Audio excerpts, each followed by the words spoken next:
Halo sahabat Monyet Lucu TV, apakah kamu penasaran bagaimana cara monyet tidur? Monyet adalah termasuk keluarga hewan, dan hewan adalah salah satu kelompok makhluk hidup selain manusia dan tumbuhan. Selama ini manusia membutuhkan tidur guna menjaga stabilitas tubuh setelah beraktivitas. Pertanyaan yang muncul adalah, apakah monyet juga tidur? Ya, kebanyakan dari monyet akan tidur, tetapi cara tidur mereka berbeda-beda. Kalau manusia tidur tengkurap sampai terlentang, maka beda dengan kebanyakan monyet-monyet ini.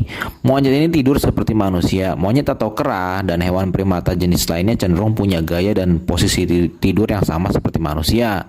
Namun mereka tidak tidur di atas kasur. Tempat tidur ternyaman mereka adalah di pohon atau hutan. Kera atau monyet bisa tidur terlentang hingga menyamping seperti posisi tidur manusia. Meski sedang tidur di atas pohon, mereka akan mencari posisi yang sempurna. Biasanya, mereka tidur di atas pohon guna melindungi diri dari hewan buas yang bisa mengancam keselamatan mereka. Monyet merupakan primata diurnal dan pada umumnya akan beristirahat pada tengah hari ataupun pada tengah malam. Monyet tidur pada malam hari di atas pohon. Di antaranya ada yang membuat sarang dan ada pula yang tidak. Beberapa individu tidur di atas pohon yang tinggi dan tidak ditumbuhi liana.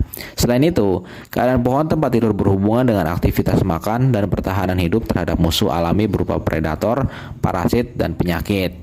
Metode yang digunakan dalam penelitian ini berupa observasi dengan cara mengamati langsung perilaku saat spesies ini tidur dan peneliti tidak terlibat dalam kegiatan monyet. Pengamatan dilakukan pada satu kelompok monyet menggunakan teropong binokuler. Pengamatan dilakukan 2 kali setiap hari, yaitu saat monyet memulai aktivitasnya pada jam 6 pagi dan saat monyet memulai waktu tidurnya pada jam 17.30, hingga tidak ditemukan lagi aktivitas lagi pada kelompok monyet tersebut. Pengamatan ini dilakukan selama 3 hari berturut-turut dan dilakukan pengulangan 3 kali. 2 parameter yang menjadi acuan penelitian adalah parameter biologis dan lingkungan. Parameter biologis yang diamati adalah saat istirahat, yaitu berdiri, duduk, tidur, serta posisi saat spesies ini mencari lokasi untuk tidur pada satu pohon. Selain itu, juga dilakukan pengamatan karakteristik pohon yang meliputi ada tidaknya buah, ada tidaknya liana, hubungan liana antar pohon, serta bagaimana bagian pohon yang digunakan oleh monyet, jenis percabangan, diameter pohon, luas tajuk, dan tinggi total. Parameter lingkungan yang diamati meliputi ketinggian lokasi, topografi, jarak dengan sumber air dan jalan setapak, cuaca, serta frekuensi pemakaian pohon untuk tidur. Monyet ekor panjang tidak memiliki ketergantungan dalam memilih pohon untuk tidur dan tidak menunjukkan perilaku bersarang. Hal ini dibuktikan dengan tidak ditemukannya monyet yang tidur di satu pohon yang sama dalam 2 hari berturut-turut. Untuk tidur, monyet biasanya memilih pohon yang tinggi. Alasan pemilihan jenis pohon yang tinggi yaitu untuk menghindari predator dan gangguan yang muncul termasuk aktivitas manusia. Hasil penelitian juga menunjukkan bahwa monyet ekor panjang juga memilih jenis pohon yang memiliki sumber persyaratan hidup seperti adanya naungan dan sumber air. Pohon dahu merupakan salah satu jenis pohon sumber pakan monyet, yaitu buah dan pucuk daun. Selain itu, pohon dahu juga memberikan naungan yang baik karena memiliki tinggi yang dominan dan luas tutupan tajuk yang lebih luas dan rapat dibanding dengan pohon lain yang berada di kawasan tersebut. Banyaknya tumbuhan liana di sekitar pohon tersebut dan bentuk topografi tebing batu dengan kemiringan rata-rata di atas 60 derajat juga memberikan perlindungan bagi monyet ekor panjang dari ancaman predator dan memudahkan pergerakan dalam kegiatan kesehariannya. Salah satu faktor habitat yang penting adalah sumber air. Kebanyakan pohon dahu yang digunakan sebagai pohon untuk tidur berada di sepanjang aliran sungai. Hal ini semakin melengkapi ketersediaan syarat hidup yang dibutuhkan oleh monyet sehingga monyet cenderung memilih pohon ini. Kadang-kadang, pohon yang tidak digunakan untuk tidur monyet ekor panjang tidak sekaligus sebagai sumber pangan. Hal ini diduga untuk menghindari adanya gangguan dari spesies lain yang memanfaatkan pohon sebagai sumber makanan. Pohon ki hujan merupakan pohon yang memiliki syarat hidup bagi monyet ekor panjang seperti naungan dan dekat dengan sumber air. Selain itu, bentuk percabangan pohon ki hujan yang dikotom membentuk suatu tajuk yang rapat dan terlindung sehingga memberikan naungan dan tempat berlindung yang aman bagi monyet ekor panjang.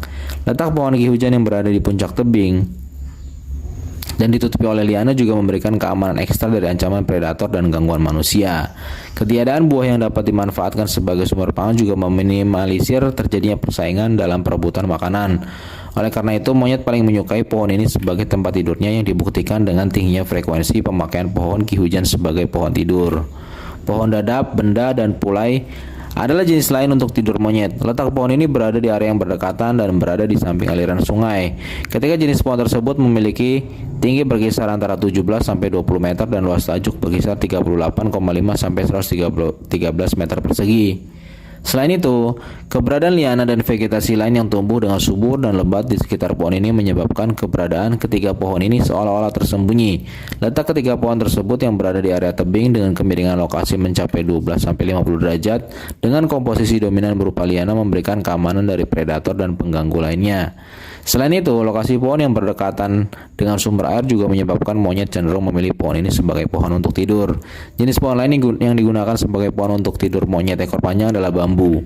Vegetasi bambu disukai oleh monyet karena tajuk bambu yang rapat sehingga cocok untuk tempat berlindung dan tempat beristirahat. Untuk menjamin kelangsungan berbagai kegiatan dan juga untuk mempertahankan kehidupannya, maka kehadiran pelindung sangat dibutuhkan. Selain itu, letaknya yang sangat dekat dengan sumber air yaitu sungai kecil dan memiliki jarak yang cukup jauh dari perkebunan dan jalan yang sering dilalui oleh masyarakat juga memberikan kenyamanan dan keamanan bagi monyet ekor panjang dalam kegiatan istirahatnya. Monyet ekor panjang selalu memilih jenis pohon yang berbeda yang akan digunakan sebagai pohon tidur dan tergantung pada ketersediaan makanan, kondisi cuaca, dan keberadaan gangguan. Ketersediaan makanan erat hubungannya dengan daerah jelajah yang ditempuh oleh kawanan monyet. Monyet ekor panjang selalu berpindah lokasi dalam mencari makan tergantung pada ketersediaan makanan. Apabila jumlah pakan yang tersedia di suatu area berkurang, maka monyet tersebut akan berpindah mencari daerah yang memiliki jumlah makanan yang mencukupi. Sementara itu, keadaan cuaca juga berpengaruh dalam pemilihan pohon tidur. Saat cuaca normal atau tidak turun hujan, monyet ekor panjang akan memilih jenis pohon yang tinggi. Namun apabila cuaca dalam keadaan hujan, kawanan monyet cenderung akan memilih pohon yang memiliki tutupan tajuk yang luas, rimbun, dan ternaungi sehingga terlindung dari guyuran hujan. Apabila terhadap gangguan yang dapat mengancam keberadaannya, kawanan monyet akan segera berpindah menuju pohon yang lebih aman dan biasanya terus berpindah sampai menemukan pohon yang dirasa cukup aman dari gangguan predator, yaitu pohon yang lebih tinggi dan rimbun. Jenis gangguan yang biasa adalah keberadaan predator yaitu elang. Selain itu, jenis gangguan lain yang biasa timbul berasal dari anjing peliharaan masyarakat dan dari manusia sendiri yang melintas di sekitar pohon untuk tidur.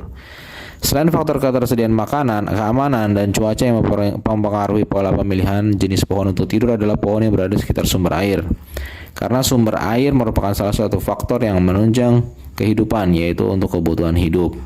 Selain itu, kondisi sekitar sumber air, dalam hal ini sungai, terdapat pepohonan yang tinggi yang potensial untuk tidur dan ditumbuhi liana yang cukup rapat dan mendominasi kawasan tersebut sehingga secara tidak langsung menyediakan tempat berlindung yang aman dan terhindar dari bahaya musuh maupun predator. Kesimpulan, monyet ekor panjang cenderung menyukai jenis pohon untuk tidur yang berkarakteristik tinggi, memiliki tajuk yang luas dan terlindung serta berada dekat dengan sumber air. Jadi itu sahabat Monyet Lucu TV, bagaimana cara monyet tidur. Semoga menjawab pertanyaan sahabat yang penasaran ya, bagaimana cara monyet tidur. Terima kasih dan silahkan subscribe.